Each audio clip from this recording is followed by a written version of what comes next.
네, 오늘은 구원받은 참된 성도의 12가지 특징 두 번째 말씀을 증거하도록 하겠습니다. 한번 따라해 보세요. 구원받은 참된 성도의 12가지 특징. 우리가 신앙생활을 할 때에 절대로 흔들리지 말아야 할 것들이 있습니다. 그 중에 하나가 구원의 확신입니다. 간혹 이렇게 저에게 질문하시는 분들이 계세요. 목사님도 자녀분들을 혼내시나요? 예, 자주 혼냅니다. 아이들이 어렸을 때에는 매를 들어 체벌하기도 했습니다. 아주 많이 혼을 내고요. 어떨 때는 너무 심하다 할 정도로 혼을 냅니다. 그래서 저희 아내가 운 적이 많습니다. 혼을 내고 자기 잘못을 인정하고 앞으로 잘하겠다라고 고백을 하면 다 용서해주고 품어줍니다. 그리고 안아주죠. 그런 다음에 언제 그랬냐는 식으로 함께 웃고 대화하고 일상으로 돌아가곤 합니다. 이렇게 할 수 있는 이유가 뭐죠? 여기에는 서로 간에 흔들림이 없는 어떤 확신이 있기 때문에 그런 거예요. 그것이 뭐죠? 너는 내 아들이다. 그리고 우리 자녀는 나는 아빠의 아들이야. 아빠는 나를 사랑하셔. 이런 확신이 있는 것이죠. 그런데 만약 이런 확신이 없거나 이런 확신이 흔들리면 어떻게 될까요? 나는 아빠의 친아들이 아닐 거야. 나는 아빠의 아들이 아닐 거야. 이런 생각이 들어가면 그때는 아주 심각해지는 것입니다. 그렇지 않습니까? 그래서 부모와 자식 사이에는 어떤 갈등이 있다 하더라도 나는 아빠의 친아들이다. 이런 사실만큼은 절대로 흔들리지 말아야 하는 것입니다. 우리도 마찬가지죠. 우리가 믿음으로 승리하고 하나님과 동행하는 성공적인 인생을 살기 위해서는 나는 구원받은 하나님의 자녀다. 이런 믿음이 절대로 흔들리지 말아야 되는 것입니다. 이것을 위해서 우리는 구원받은 참된 성도의 12가지 특징을 공부하고 있는 것입니다. 지난주에는 12가지 중에서 4가지를 말씀드렸습니다. 그것이 뭐죠? 물론 기억 못 하시겠죠? 첫 번째가 뭐예요? 하나님을 향한 영적인 감각이 있다. 두 번째가 죄에 대한 애통함이 있다. 세 번째가 말씀을 사모하는 마음이 있다. 네 번째가 복음을 전하고 싶은 마음이 있다. 이것이었습니다. 누가 참된 신자인가? 누가 구원받은 하나님의 백성인가? 그 특징은 무엇인가? 오늘은 5번째에서 8번째까지 배울 겁니다. 5번째, 구원받은 사람은, 참된 성도는, 이미 하나님의 자녀가 된 사람은 예수님을 소중히 여기는 마음이 있다는 거예요. 한번 따라해 보세요. 예수님을 소중히 여긴다. 오늘 본문 말씀 3절을 볼까요? 3절 다 같이 시작. 마리아는 지극히 비싼 향유 곧 순전한 나드 한 근을 가져다가 예수의 발에 붓고 자기 머리털로 그의 발을 닦으니 향유 냄새가 집에 가득하더라.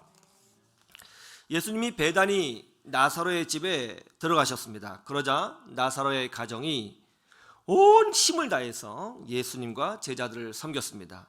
얼마나 최선을 다해서 섬겼는지 성경을 읽어보면 이 섬김을 잔치라고 묘사하고 있습니다. 그 정도로 섬겼다는 것이죠. 그런데 그때 마리아가 아주 비싼 향유가 담긴 옥합을 가져와서 그것을 깨뜨립니다. 그리고 그것을 예수님의 발에 붓고 자기 머리털로 예수님의 발을 닦았다는 거예요. 이 향유의 가격은 대략 일반 근로자의 1년치 연봉에 해당되는 금액이라고 합니다. 그렇다면 적어도 3천만 원 이상 되겠죠. 그런데 마리아가 이것을 아낌없이 주님께 깨어드렸습니다. 그러자 옆에 있던 가룟 유다가 이렇게 말을 하죠. 이것을 팔아서 가난한 사람들을 도와주었더라면 훨씬 더 좋았을 텐데 이 귀한 것을 예수님의 발에 부어서 허비하다니. 가룟 유다의 말이 상당히 합리적으로 들립니다. 그럼에도 불구하고 마리아는 왜 이런 행동을 한 것일까요?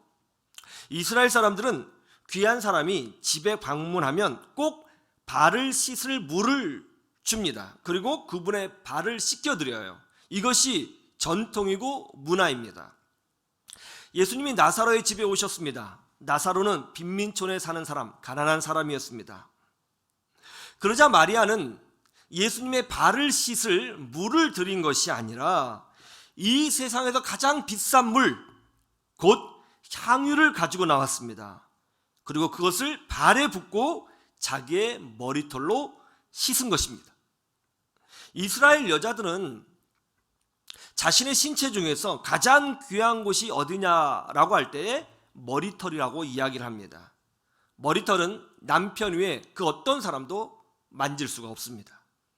그러니까 마리아는 예수님의 발을 씻기 위하여 가장 귀한 물, 향유를 드렸고 가장 귀한 자신의 머리털로 예수님의 발을 씻은 것이죠. 이것이 무슨 의미죠? 이런 의미가 담겨져 있는 것이죠. 예수님은 이 세상 어떤 것보다 가장 존귀한 분이다.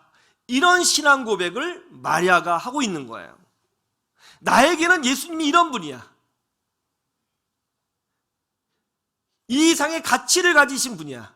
소중한 분이야. 이런 신앙 고백을 하고 있는 것입니다. 수천만 원의 향유보다 훨씬 더 존귀한 분이시고 내 머리카락보다 훨씬 더 소중한 분이시다. 이런 신앙 고백을 마리아가 하고 있는 것입니다.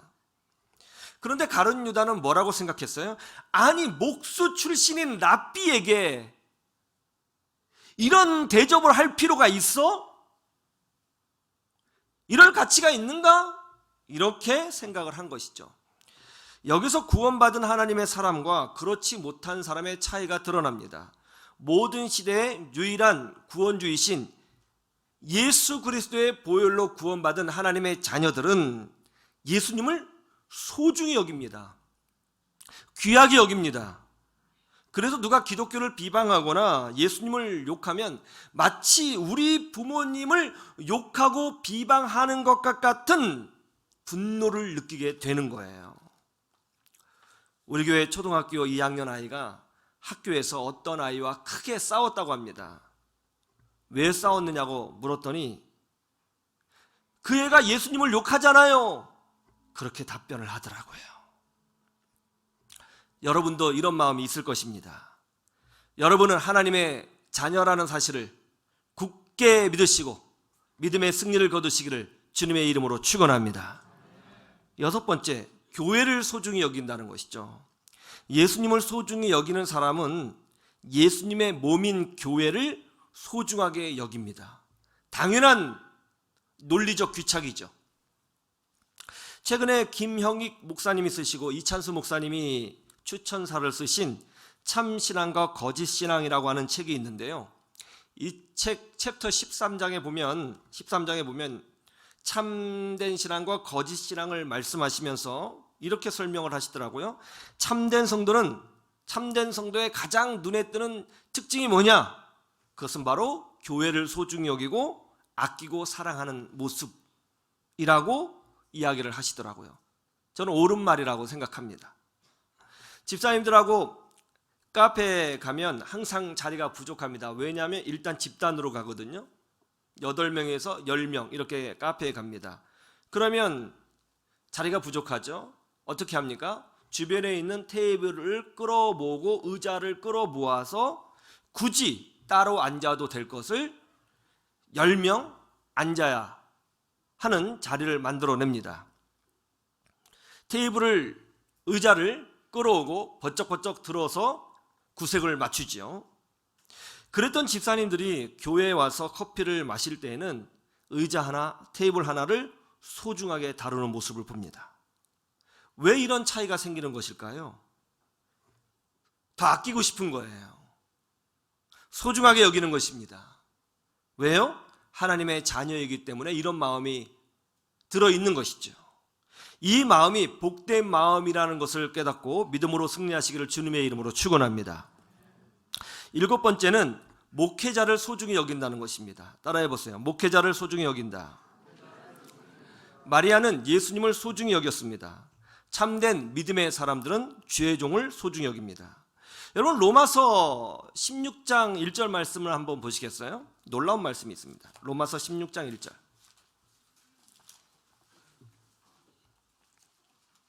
로마서 16장 1절.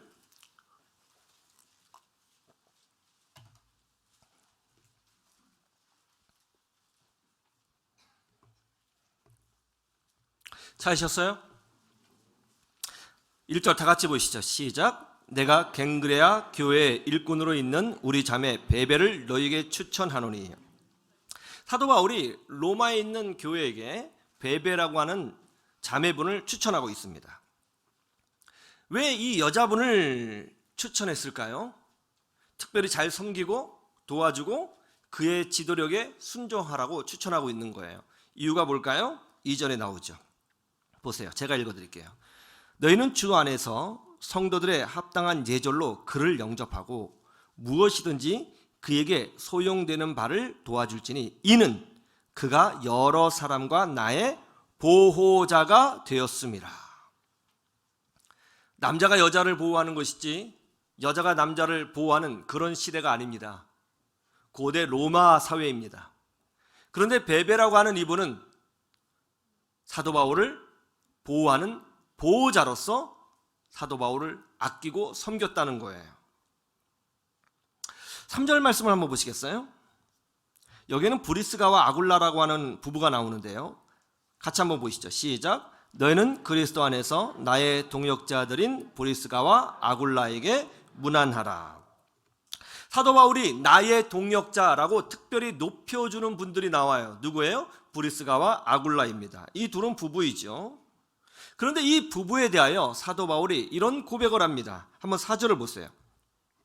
그들은 내 목숨을 위하여 자기들의 목까지도 내놓았나니 나뿐 아니라 이방인의 모든 교회도 그들에게 감사하느니라. 여러분 놀랍지 않아요?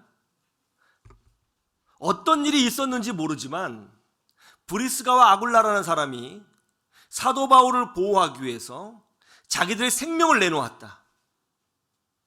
아마 로마 병사들이 사도 바울을 잡으려고 했을 때에 사도 바울을 보호하고 본인들의 목숨을 내놓으려고 했던 것은 아닐까요?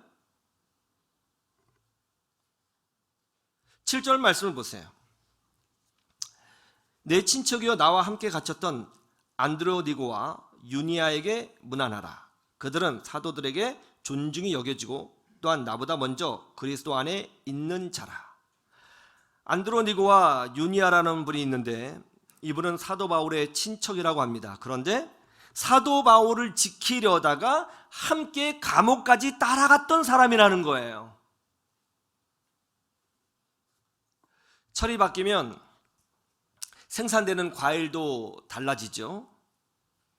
그런데 철이 바뀌어서 첫 과일이 나오면 꼭 그 첫 과일을 제게 보내주시는 분이 계십니다. 딸기철이 되면 딸기를, 포도가 나올 때가 되면 첫 포도를, 자두가 나올 때가 되면 첫 자두를 저에게 보내주시는 분이 계세요. 대구에서 목회하시다가 은퇴하시고 우리 동네로 이사 오셨는데요. 우리 교회에 출석하고 계시는 이원일 목사님이 바로 그 주인공이 되십니다. 나이가 많으신 선배 목사님이신데요. 꼭 철을 따라서 제게 과일을 보내주십니다. 하루는 제가 목사님 정말 감사합니다. 그동안 정말 많이 섬겨주셨는데요. 이제 안 보내주셔도 괜찮습니다. 그랬더니 목사님이 아이고 목사님, 저도 목사님을 섬기고 싶어요. 이제 이곳에서 목사님에게 말씀 듣고 예배를 드리는데 목사님을 섬기고 싶어요. 그러시더라고요. 제가 큰 은혜를 받았습니다. 그리고 곰곰이 생각해 보았습니다. 먼 훗날 제가 은퇴해서 선교지에 가 있든지 혹은 지방에 있는 어떤 교회로 가서 섬기게 되었을 때에 나도 이원일 목사님처럼 그 교회 젊은 목사님을 이렇게 섬길 수 있을까? 생각을 해봤습니다. 그랬더니 이런 마음이 들었어요. 예, 저도 섬기고 싶더라고요. 저도 목사님을 대접하고 싶습니다. 그렇게 섬길 것을 생각하니 마음이 뜨거워지고 흥분되더라고요. 행복해지더라고요. 중부대학교 설립에 큰 도움을 주시고 또 경제학과 교수로 섬기셨던 이인호 장로님, 창신교회 장로님이신데요. 제자분들에게 선한 영향력을 많이 끼치셔서 그 제자분들 중에서 목회자가 많이 배출되었습니다. 하루는 새벽 기도를 하고 나오는데 장로님이 제게 봉투 하나를 주셨습니다.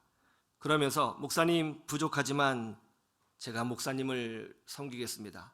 나이가 70이 되신 장로님이셨습니다. 봉투를 주시면서 아주 행복한 표정을 지으시더라고요. 집에 가서 봉투를 열어보니까 정말 깜짝 놀랄 정도의 액수였습니다. 부담스러웠습니다. 그런데 놀라운 것은 매달 섬겨주셨어요. 제가 그 교회를 떠나올 때까지 한 번도 빠지지 않고 섬겨주셨습니다. 하루는 너무 부담이 돼서 장로님을 찾아갔습니다. 장로님, 이제 받지 않겠습니다. 너무 솔직히 부담이 됩니다. 안 주셔도 될 것 같습니다. 그러자 그 장로님이 목사님, 그냥 기도만 해주시면 됩니다. 제가 좋아서, 제가 기뻐서 섬기는 거예요. 그러면서 환히 웃어주시더라고요. 그때 제가 집사님들, 권사님들, 장로님들이 천국에 가면 목회자보다 훨씬 더 인정받겠구나, 나보다 훨씬 더 큰 상급을 받겠구나, 그런 생각을 하게 되었습니다. 오늘날 한국 교회를 보세요. 아니 멀리 볼 것도 없습니다. 우리 교회를 보세요. 브리스가와 아굴라와 같은 믿음의 사람들이 얼마나 많습니까? 여러분의 섬김을 볼 때마다 솔직히 제가 담임 목사로서 참 부끄럽습니다. 너무 충성된 분들이 많아요. 여러분은 하나님의 자녀입니다. 이 믿음으로 승리하시기를 주님의 이름으로 축원합니다. 8번째, 하나님의 사람을 소중히 여긴다는 거예요. 한번 따라해 보세요. 하나님의 사람을 소중히 여긴다. 예수님을 소중히 여기는 사람들은 자연스럽게 하나님의 사람들을 소중히 여기게 되어 있습니다. 요한복음 4장에 보면 예수님은 사마리아 여인 한 명을 위하여 사마리아 땅으로 들어가셨죠. 말레이시아 사바주에서 선교하고 계시는 장명석 선교사님이 이런 간증을 하셨어요. 하루는 115cc 작은 오토바이를 타고 선교지를 가는데 비가 억수같이 쏟아지더라는 거예요. 그렇게 4시간 정도 달렸는데요, 가는 도중에 그만 웅덩이에 걸려가지고 넘어지고 말았다고 합니다. 이 일로 오토바이는 망가지고 팔과 다리에 큰 상처를 입게 되었습니다. 그런데 오지라서 오고 가는 사람이 없었다는 거예요. 도움을 얻을 사람이 없었답니다. 너무 힘들고 두려워서 집으로 가야 되는데, 빨리 병원 가야 되는데 그 생각밖에 안 들더라는 거예요. 한참 후에 오토바이를 일으켜 세웠습니다. 혹시나 하는 마음으로 시동을 걸었더니 놀랍게도 부릉 하면서 시동이 걸리더라는 거예요. 집으로 돌아갈까? 아니면 조금 더 달려서 원주민 마을로 들어갈까? 엄청난 갈등이 마음속에서 일어나게 되었답니다. 그때 원주민들의 얼굴이 떠오르더라는 거예요. 나를 기다리고 있을 거야. 그래서 마음을 다잡고 오토바이를 타고 그 빌길에 1시간을 달려서 원주민 마을로 들어갔다고 합니다. 원주민 마을로 딱 들어가니까 마을 입구에 한 부부가 갓난아이를 안고 선교사님을 기다리고 있더라는 거예요. 가서 보니까 아이가 있는데 그 갓난아이가 열병으로 죽어가고 있었답니다. 몸이 불덩이 나는 거예요. 그래서 그 자리에서 선교사님이 아이에게 안수하고 정말 하나님 살려주시라고 간절히 기도했답니다. 그러자 기적이 일어났습니다. 그 다음날 아침 아이의 열병이 완전히 치유되는 기적이 일어나게 된 것입니다. 그때 선교사님께서 이렇게 생각하셨대요. 하나님께서 이 하나님의 사람들을 살리시려고 나를, 이 사람들을 사랑하는 마음을 나에게 주시고 나를 이곳에 보내셨구나. 넘어진 몸, 부서진 오토바이, 왜 그 오지에 찾아간 거예요? 하나님의 사람을 소중히 여기는 마음이 있으니까 간 거죠. 우리 교회 한 권사님은 서울 여의도에서 직장 생활을 하셨는데 교회를 섬기기 위해 매주 금요일 퇴근하면 버스를 타고 여기 보라동까지 찾아오셔서 교회를 섬기셨습니다. 정말 놀라운 열정이지 않습니까? 왜 이런 마음이 있는 거죠? 우리 교회 장로님들은 청년이나 성도들에게 어려움이 있으면 본인 일같이 나서서 도와주고 섬겨주고 이끌어주고 문제를 해결해 주려고 노력하십니다. 왜 이런 마음이 있는 것일까요? 우리 교회 자녀들이 성경화 학교를 하면 우리 집사님들이 권사님들이 내 자녀들처럼 아이들을 사랑하고 아끼고 소중히 여기고 섬겨주십니다. 힘든 일이고 어려운 일인데 마다하지 않습니다. 왜 이런 마음이 있는 것일까요? 그것은 바로 그 안에 성령님이 계시기 때문에 그런 것입니다. 구원받은 하나님의 자녀이기 때문에 그냥 이런 마음이 생기는 거예요. 하나님의 사람을 보면 좋거든요. 하나님의 사람을 보면 소중하거든요. 믿음이 있기 때문에 그런 거예요. 하나님은 여러분을 사랑하십니다. 여러분은 이미 구원받은 하나님의 자녀입니다. 이 확신 절대로 흔들리지 마시고 하나님과 동행하는 놀라운 축복을 누리시는 주의 백성들 되시기를 주님의 이름으로 축원합니다. 축원합니다.